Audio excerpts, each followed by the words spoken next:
Welcome back. It's been a while. I'm the Lore Keeper, and with Spider-Man Brand New Day on the way, you might want to refresh your memory without spending 7 hours rewatching every movie. So here is the story of Tom Holland's Spider-Man so far. And naturally, our Spider-Man recap begins in a Captain America movie. Captain America Civil War opens with the Avengers under growing pressure. Wanda accidentally redirects an explosion into a nearby building, killing several civilians. That leads to the Sokovia Accords, a treaty that would place the Avengers under government control. Tony Stark supports the accord. Steve Rogers refuses to sign because he does not trust politicians to decide when the Avengers should act. The team splits in two.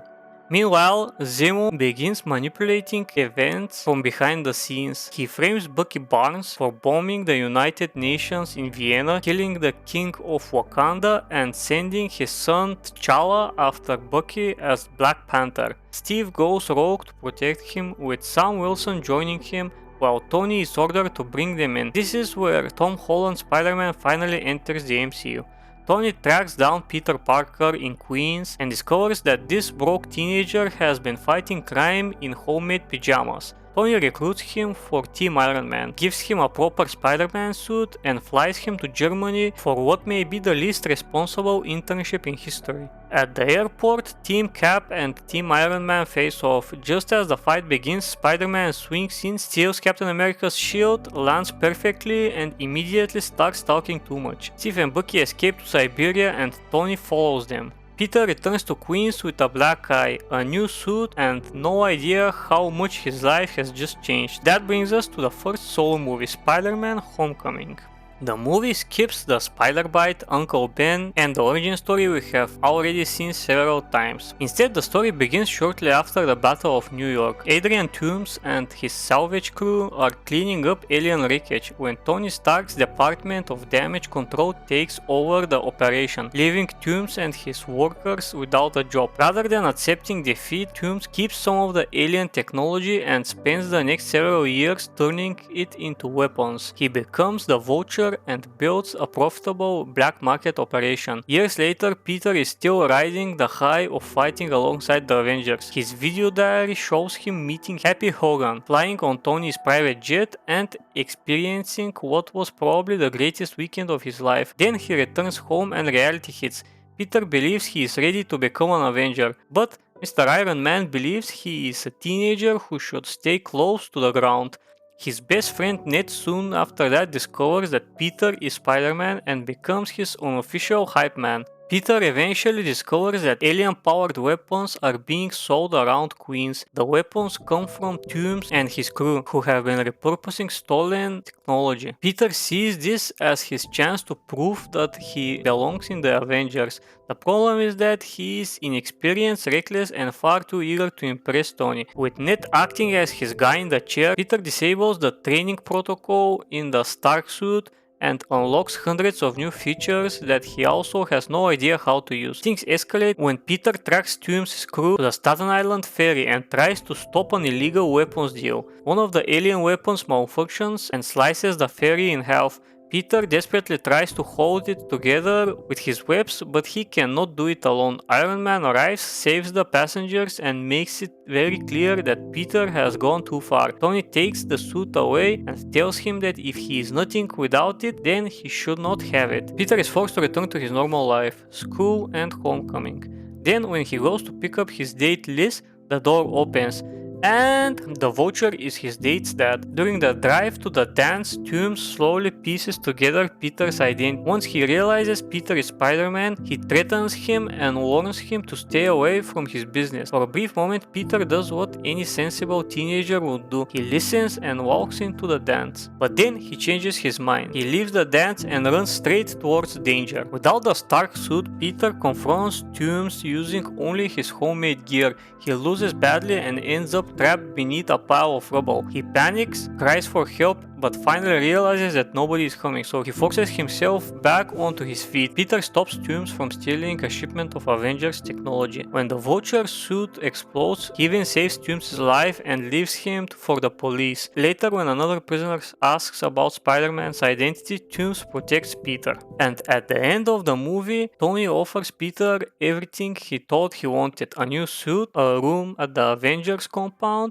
and an official place on the team. Peter turns him down. For once, he recognizes that he is not ready. He chooses to remain on the ground as New York's friendly neighborhood Spider-Man. And technically he thinks it was all a test, but yeah, whatever. Tony returns his suit, Peter puts it on at home, and Aunt May walks in exactly at the wrong moment. So much for the secret identity. That brings us to Avengers Infinity War. The movie opens with Thanos attacking the surviving Asgardians. He defeats the Hulk, kills Loki, and takes the Space Stone. Bruce Banner is sent back to Earth and warns Doctor Strange and Tony Stark that Thanos is coming for the Infinity Stones. Minutes later, a giant alien ship appears over New York. Peter is sitting on a school bus when his spider senses activate. He spots the ship and asks Ned to create a distraction. Ned responds by standing up and screaming that everyone is going to die. Perfect execution, no notes. Peter suits up and joins Tony, Doctor Strange, and Wong as they fight Ebony Maw and Hull Obsidian. When Maw captures Doctor Strange and pulls him aboard the ship, Peter follows. Tony orders him to go home, but Spider-Man is not backing down. He clings to the vessel until the air becomes too thin to breathe. Tony saves him by deploying the Iron Spider suit. Once aboard, Tony scolds Peter for following him, and Peter argues that he could not stay behind knowing Tony was heading into danger. The explanation is not particularly organized, but emotionally the boy was cooking. Using a strategy inspired by the Alien movie, they managed to rescue Strange and take control of the ship. On Titan, Peter, Tony, and Strange meet the Guardians of the Galaxy. After the traditional superhero misunderstanding fight, they work together on a plan to stop Thanos. The group restrains Thanos while Mantis helps put him under sleep and Peter helps pull the Infinity Gauntlet from his hand. Then Star-Lord learns that Thanos killed Gamora, so he loses control and wakes him up. Thanos eventually completes the Infinity Gauntlet. Thor nearly kills him in Wakanda but fails to land a fatal blow. Thanos snaps his fingers and half of all life in the universe begins disappearing. On Titan, Peter senses something is wrong before anyone else. Terrified, he stumbles towards Tony and tells him that he does not feel well. Then he collapses into Tony's arms, apologizing as he turns to dust. The surviving Avengers find Thanos only to discover that he has destroyed the Infinity Stones. 5 years pass and the world remains broken. Eventually, the Avengers travel into the past, collect the earlier versions of the Infinity Stones and bring them back to the present. Hulk uses them to reverse the snap, restoring everyone Thanos erased. But there is no time for a peaceful reunion because a past version of Thanos arrives and destroys the Avengers compound. During the final battle, Captain America finds himself standing alone against Thanos' entire army. Then he hears Sam Wilson's voice.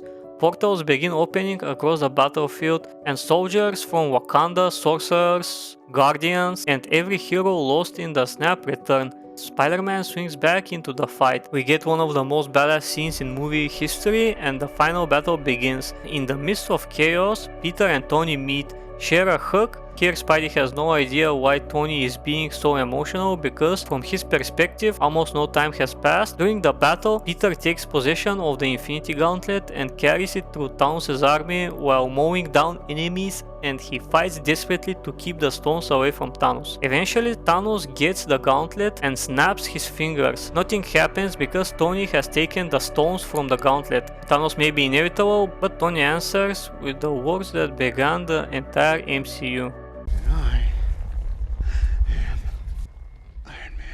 He snaps his fingers, destroying Thanos and his entire army. But the power of the stones is too much for his body. Peter rushes to him, begging him to stay alive, but there is nothing anyone can do. He was brought back just in time to lose his mentor. The movie ends with Tony's funeral and Peter stands beside Aunt May and mourns alongside the rest of the heroes. He is alive again, but the person he always believed would be there to guide him is gone.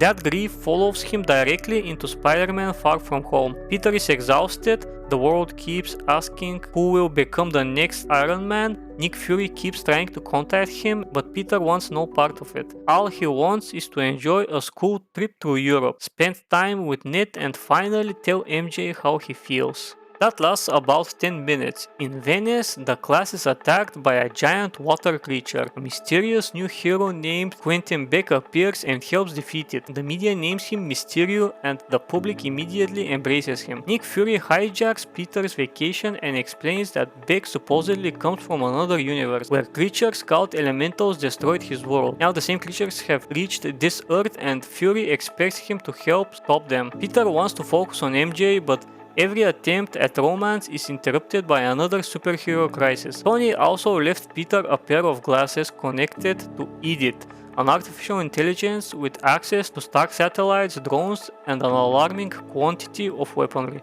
Peter is already overwhelmed by the expectation that he should replace Tony Stark, but from his point of view, Beck appears mature, heroic, experienced, and conventionally supportive, so Peter decides he would make a better successor, so he hands him the glasses. That is when we learn Mysterio is a fraud and a former Stark employee working with a team of other disgruntled employees. Using combat drones and illusion technology, they have been creating fake disasters so Beck can defeat them and present himself as the world's next great superhero. Peter tries to warn Nick Fury, but Beck traps him inside a series of terrifying illusions. He forces Peter to confront his guilt, his insecurity, and his fear that he will never be good enough to replace Tony Stark.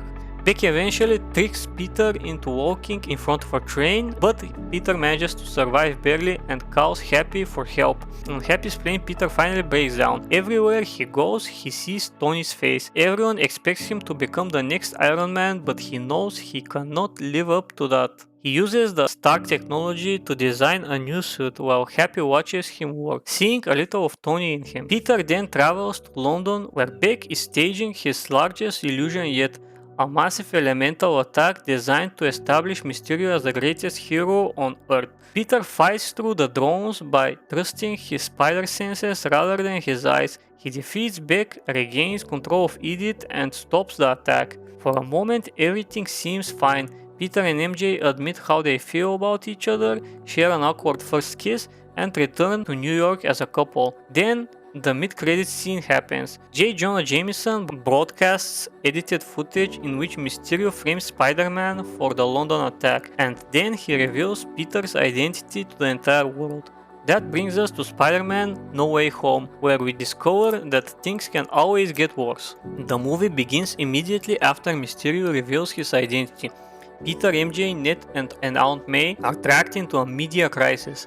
They are surrounded by crowds, questioned by the authorities, and treated as public property. Peter is eventually cleared of criminal charges, but his life remains destroyed. Even worse, MJ and Ned are rejected from MIT because of their connection to him. Peter decides to ask Doctor Strange for help. He wants Strange to cast a spell that will make the world forget Peter Parker is Spider-Man. What can go wrong? I guess everything apparently. The spell begins, but Peter repeatedly interrupts because he still wants MJ, Ned, May, and Happy to remember him. Changing the spell makes things bad. Strange manages to contain the spell, but from other universes who know Peter Parker is Spider-Man have already begun crossing into the MCU. The first major arrival is Dr. Otto Octavius, who attacks Peter on the bridge. Otto believes he is fighting the Peter Parker from his own universe, until the mask is removed and it reveals that it's a completely different face. Wrong Spider-Man, buddy. More villains soon appear: Electro, Sandman, the Lizard, and Norman Osborn, whose Green Goblin personality is still buried inside him. Doctor Strange wants to capture them and send them home immediately. Peter discovers, however, that several of them were pulled out of their universes shortly before their deaths.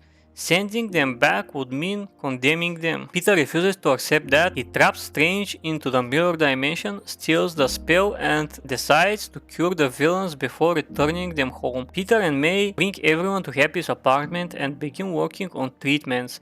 For a moment, the plan succeeds. Peter repairs the inhibitor chip controlling Otto's mechanical arms, restoring his mind. Then Peter senses something is wrong. The Green Goblin has taken control of Norman and everything falls apart. Goblin turns the villains against Peter, leading to a brutal fight through the apartment building. May is caught in the destruction and fatally injured. Before she dies, she gives Peter the lesson at the heart of every Spider-Man story. With great power, there must be also great responsibility. Peter is left devastated, alone and consumed by rage. MJ and Ned try to find him using Doctor Strange's sling ring. Instead, they accidentally open portals to two other versions of Peter Parker, the Spider-Man played by Andrew Garfield and Tobey Maguire. The three Peters eventually meet. The older Spider-Men understand what MCU Peter is going through because they have suffered similar losses. Together, the three develop cures for the remaining villains and lure them to the Statue of Liberty. At first, they fight terribly as a team because all three are used to working alone, but once they start coordinating through their shared spider sense, they begin curing the villains one by one. Then Green Goblin returns. Peter attacks Norman with everything he has. He gains the upper hand, picks up the Goblin's glider and prepares to kill him, but Toby's Peter steps between them. He does not need to say anything. Peter understands. Killing Norman will not bring May back. It will only destroy another part of him, so he lowers the glider and cures Norman instead. Unfortunately, the original spell is breaking free. The barriers between universes are collapsing and countless people who know Peter Parker from countless universes are beginning to cross over. Doctor Strange cannot contain them much longer. Peter realizes there is one solution left. Everyone must forget Peter Parker entirely. Not only that he's Spider-Man, they must forget that Peter ever existed. Peter says goodbye to MJ and Ned. He promises that he will find them afterward and explain everything. MJ tells him that she loves him and Peter promises that he will say it back when they meet again. Strange casts the spell and the multiverse closes, and the entire world forgets Peter Parker. Later, Peter visits MJ at the coffee shop where she works. He has prepared a speech, then he sees that she and Ned are safe. They have been accepted into MIT, they are moving forward with their lives, free from the chaos and dangers that follow him. Peter cannot bring himself to drag them back into it. He leaves without telling them. The movie ends with Peter completely alone. He moves into a small apartment, begins studying for his GED, and sews a new Spider-Man suit by hand. There is no Stark technology, no Avengers support, and nobody left who remembers his name. He still jumps out of the window and swings into the night. That finally brings us to Spider-Man Brand New Day. Peter is now living alone in a New York City that no longer remembers him. He has devoted himself being Spider-Man full-time, stopping street crime while watching MJ and Ned move forward without him. Let me know which MCU Spider-Man movie is your favorite. Thank you for watching. I was the Lore Keeper and I'll see you next time. Ciao.